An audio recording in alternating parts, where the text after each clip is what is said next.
Good morning friends. आज के class में हमें डिस्कस करना है a very most important topic of the first chapter, empirical and molecular formula. ये क्या होता है एक्चुअली? ठीक है, पहले आपको समझा दें कि इंपीरिकल फार्मूला कहते किसको हैं, और उसके बाद जो आपको हम कॉन्सेप्ट समझाएंगे इसको कैलकुलेट कैसे करते हैं। ठीक है, एक बात बताइए बच्चों, जैसे कि मान लीजिए मेरे सामने एक एग्जांपल है बेंजीन का, C6H6। ये मेरा बेंजीन है। तो बेंजीन का जो सबसे सिंपलेस्ट फॉर्म क्या हो सकता है? यहां पे इस केमिस्ट्री के सेक्शन में थोड़ा सा मैथ्स का इस्तेमाल होता है, तो आइए मैथ की हेल्प लेते हैं। तो C6H6 है, क्या हम इसको CH होल टू द 6 लिख सकते हैं? ये 6 अगर कार्बन पे आएगा तो C6 हो गया, यही 6 अगर हाइड्रोजन पे आएगा तो H6 हो गया। So this molecule can be written as this one. So the smallest repeating part CH is called empirical formula और complete part को कहा जाता है molecular formula। बात समझ आ गया? जो complete molecule का जो फॉर्मूला है वो हो गया मॉलिक्यूलर फार्मूला, और इसी का जो सबसे सिंप्लीफाइड फॉर्म है और उसका जो ब्रैकेट में पार्ट होता है, सिर्फ ब्रैकेट वाला part CH is the empirical formula. अगर हम कहें कि C2H6 मॉलिक्यूल है मेरा, इथेन मेरा मॉलिक्यूल है, इसका इंपीरिकल फार्मूला क्या हो सकता है? Can I write this CH3 as C2H6 is written as CH3 का ट्वाइस। अगर ये 2 यहां पे आ जाएगा तो C2 हो गया, यही 2 अगर यहां आ जाएगा तो 2 3 जा 6, H6 हो जाएगा। So this CH3 will be called the empirical formula और ये हमारा हो जाएगा मॉलिक्यूलर फार्मूला। कॉन्सेप्ट समझ में आ गया? अब देखिए बच्चों, अगर मान लीजिए जस्ट इमेजिन कि मैंने एक एग्जांपल लिया N2O4। This molecule is known as what? Nitrogen tetraoxide। Just apply common sense कि इसका empirical formula क्या हो सकता है? इसका empirical formula होगा NO2 whole twice। बात समझ में आ गया? तो ये हो जाएगा मॉलिक्यूलर फार्मूला और ये हो जाएगा हमारा empirical फार्मूला। बात समझ में आ गया? तो ये होता है कॉन्सेप्ट, एक रफ कॉन्सेप्ट इंपीरिकल फार्मूला और मॉलिक्यूलर फार्मूला का। और एक चीज बता दें, यहां पे एक टर्म आता है एन फैक्टर। एन फैक्टर क्या होता है? एन फैक्टर का मतलब ये होता है बच्चों, the ratio of the molecular formula by empirical formula. एक बात मुझे बताइए, आपका ये जो बेंजीन था, बेंजीन में आपके ब्रैकेट के बाहर कौन लगा था? 6। तो यहां पे इस केस में n is 6, समझ गए? और यहां C2H6 में ब्रैकेट के बाहर कौन लगा था? 2। तो यहां पे इस केस में n की वैल्यू हो गई 2। यहां पे n की वैल्यू कितनी हो गई? 2। आइए हम आपको एक्चुअली चीजों से समझाते हैं। आप मॉलिक्यूलर फार्मूला अगर बेंजीन का काउंट करें, आप सबका मास जो है ऐड कर दीजिए बच्चों। C6H6, सो एक कार्बन का होता है 12 6 जा 72 और 6 कितना हो गया? 78, करेक्ट? CH का मतलब क्या होता है? 12 और 1 13, तो 12 और 1 13 हो गया। तो n की वैल्यू कितना हो गया? 13 6 जा 78 आया ना? तो ये होता है हमारा n। The ratio of molecular formula by empirical formula is called n factor. तो यही सब चीजें हमें इस सेक्शन में पढ़नी है। तो आइए इसको कैलकुलेट करते हैं और देखते हैं। एक क्वेश्चन हम यहां पे टाइप करेंगे बच्चों, टेबल बना दें क्या? तो दोस्तों, हमारे सामने एक बहुत ही बेहतरीन क्वेश्चन है जिसके अंदर ये इंफॉर्मेशन दी गई है कि कार्बन हमारा 54.3% है, हाइड्रोजन हमारा 9% है, ऑक्सीजन हमारा 36.7% है, और हमें पता करना है इंपीरिकल फार्मूला और n फैक्टर। दो चीजें हमें पता करनी है। तो पहला चीज याद रखिए कि हमें टेबुलर फॉर्म में इसको रिप्रेजेंट करना है। पहली चीज ये, सबसे सस्ता मार्क्स गेन करने का ये क्वेश्चन होता है बच्चों, लेकिन इसको इस तरह से आप रिप्रेजेंट करें।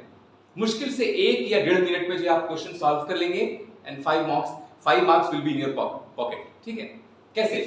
टेबल बनाइए 1 2 3 4 5 6, 5 या 6 इतने ही टेबल हमें बनाने होते हैं, जिनमें से जो पहला वाला पार्ट होता है, टेबल मतलब कॉलम, एक ही टेबल में 5 या 6 कॉलम हमें बनाने होते हैं।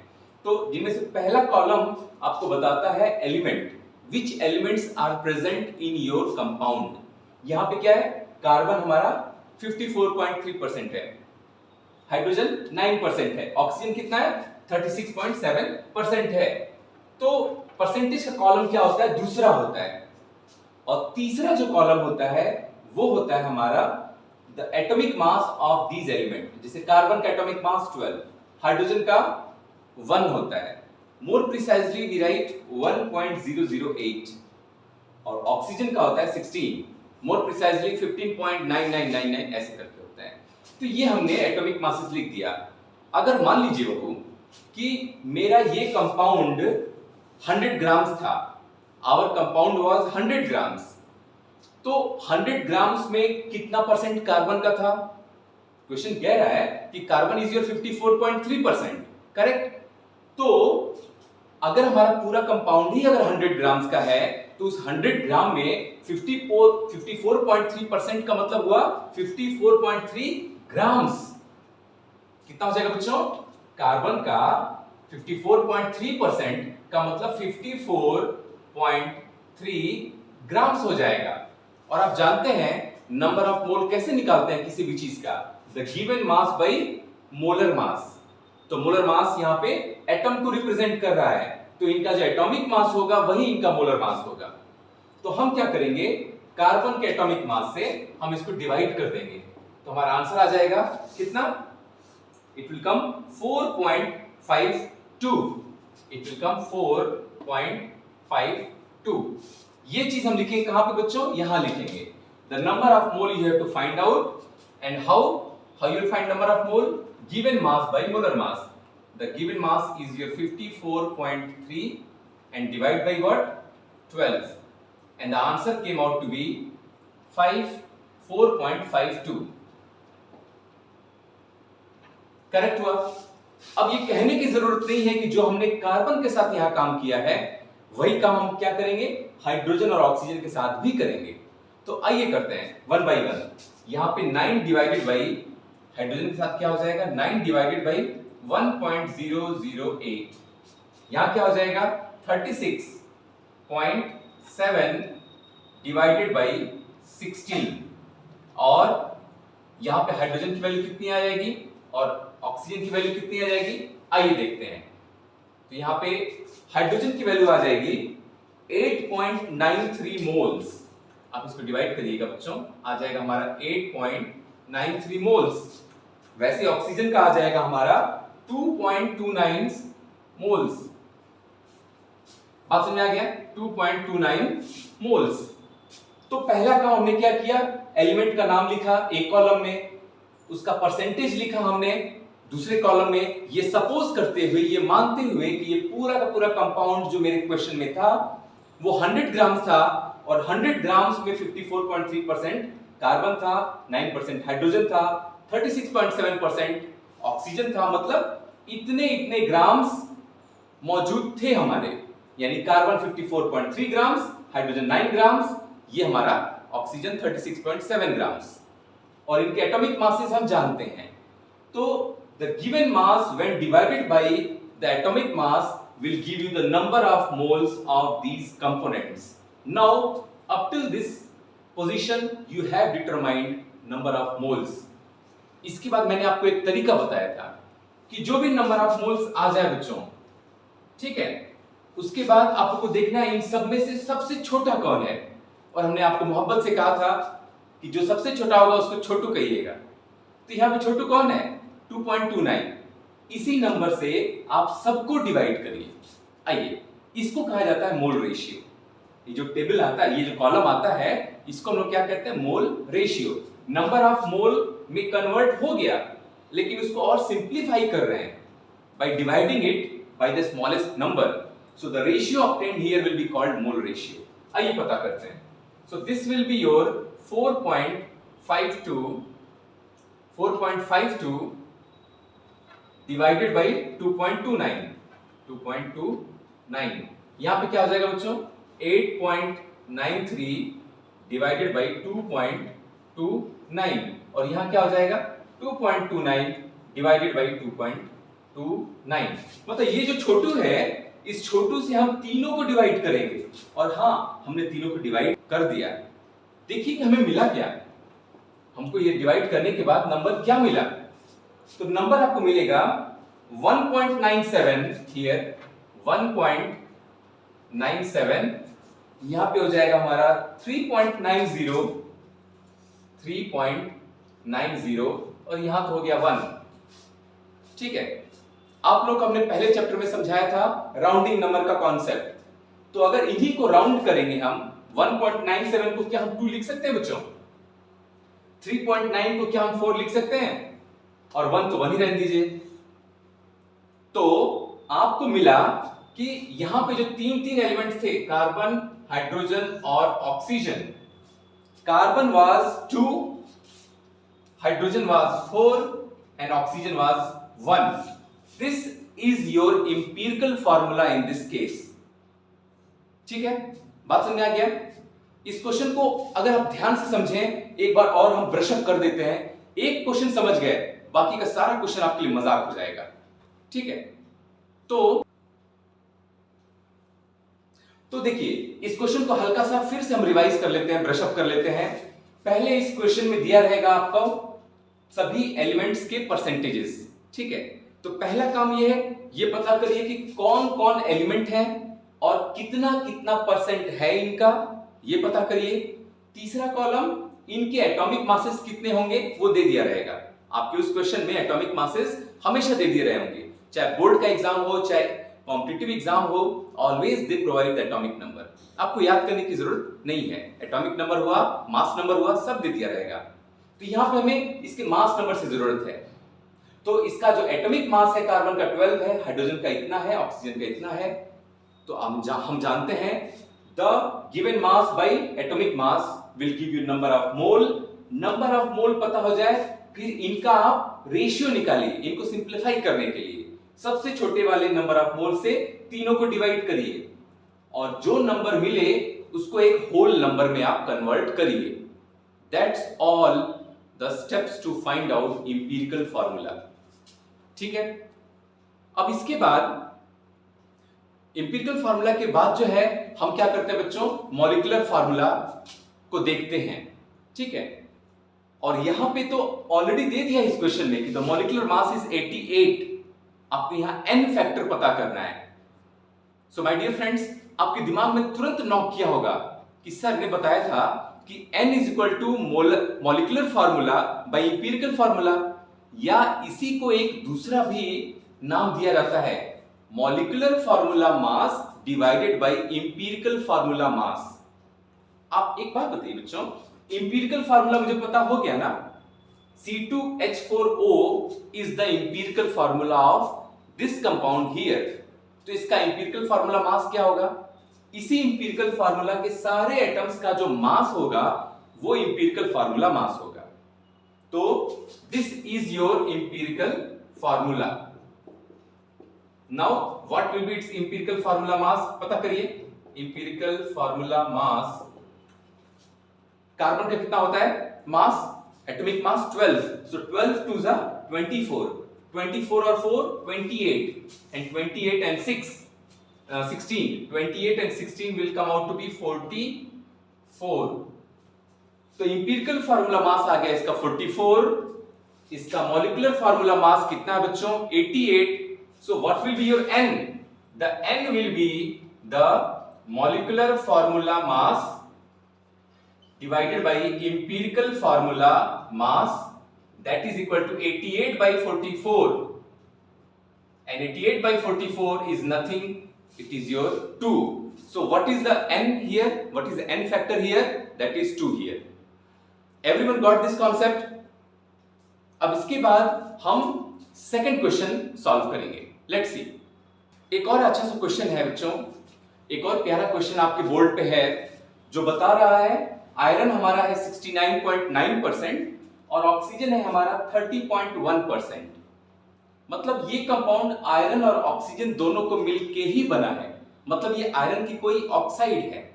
ठीक है, तो आयरन की इस ऑक्साइड का फार्मूला हमें पता करना है। ठीक है, तो आप देखिए वन बाय वन चीजों को उनकी जगह पे रखिए। आयरन इज योर 69 पॉइंट, तो पहले तो एलिमेंट का नाम लिखिए, एक हो गया आयरन, एक हो गया oxygen.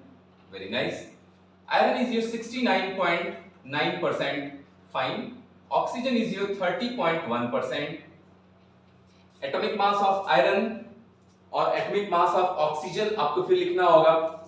So atomic mass of iron हो जाएगा हमारा 56 और हम जानते हैं ऑक्सीजन का होता है एटॉमिक मास कितना, 16। एटॉमिक मासेस हमने दोनों के लिख दिए। अब उसके बाद पता करना है number of mole. Number of मोल का मतलब ये होता है गिवन मास बाय मोलर मास। तो ये हो जाएगा हमारा 69.9 डिवाइडेड बाय 56 और ये हो जाएगा मेरा 30.1 डिवाइडेड बाय 16। अब देखिए कि यहां पर नंबर ऑफ मोल दोनों केस में कितना कितना आ रहा है। इसमें आ जाएगा पहले वाले केस में, आप सॉल्व करिएगा, it will come out to be 1.25 और दूसरे वाले में आ जाएगा 1.88, इट विल कम 1.88। क्या मुझे बताने की जरूरत है कि आगे हम कैसे बढ़ेंगे? इन दोनों में से ये भी नंबर ऑफ मोल है, ये भी नंबर ऑफ मोल है, छोटा कौन है? ये है। तो आइए इसको पहले हम पिकअप करते हैं और इस छोटू से सबको डिवाइड करते हैं। तो 1.25 से हम डिवाइड करने जा रहे हैं इसको भी और इसको भी।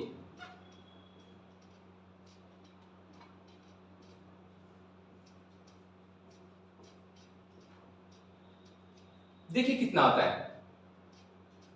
इफ यू डिवाइड, ये बताने की जरूरत नहीं है, यहां पे 1 आएगा और यहां आएगा 1.5।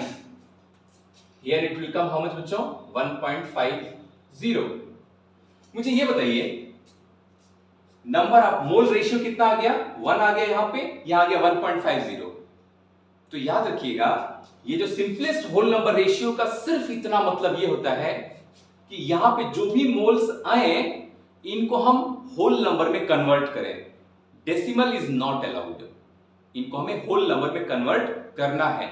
1.5 को हम मिनिमम किससे मल्टीप्लाई करें कि एक होल नंबर आ जाए? 1.5 को अगर 0 से करेंगे तो 0 हो गया, 1.5 को अगर 1 से करेंगे तो 1.5 ही रहेगा, लेकिन 1.5 को अगर 2 से करेंगे it will become 3। when 1.5 it is multiplied by 2 it will give you 3। एक बात बताइए, हमने इस एलिमेंट को अगर 2 से मल्टीप्लाई किया इसको होल नंबर में चेंज करने के लिए, तो हमें इसको भी 2 से मल्टीप्लाई करना पड़ेगा बच्चों, याद रखिएगा। नाइंसाफी कभी नहीं। अगर आप सभी बच्चे क्लास में बैठे हैं, अगर हम एक बच्चे को टॉफी देंगे तो सबको देंगे, ठीक है? वैसे ही यहां आपने 2 से मल्टीप्लाई किया इसको होल नंबर में चेंज करने के लिए, तो मुझे इसको भी मल्टीप्लाई करना होगा। So answer will come out to be 2। तो क्या मुझे बताना पड़ेगा कि इसका एम्पिरिकल फार्मूला क्या आएगा? Fe के सामने है 2, ऑक्सीजन के सामने है 3, तो आंसर हो गया हमारा Fe2O3। ठीक है बच्चों, तो यही रहा हमारा क्वेश्चन।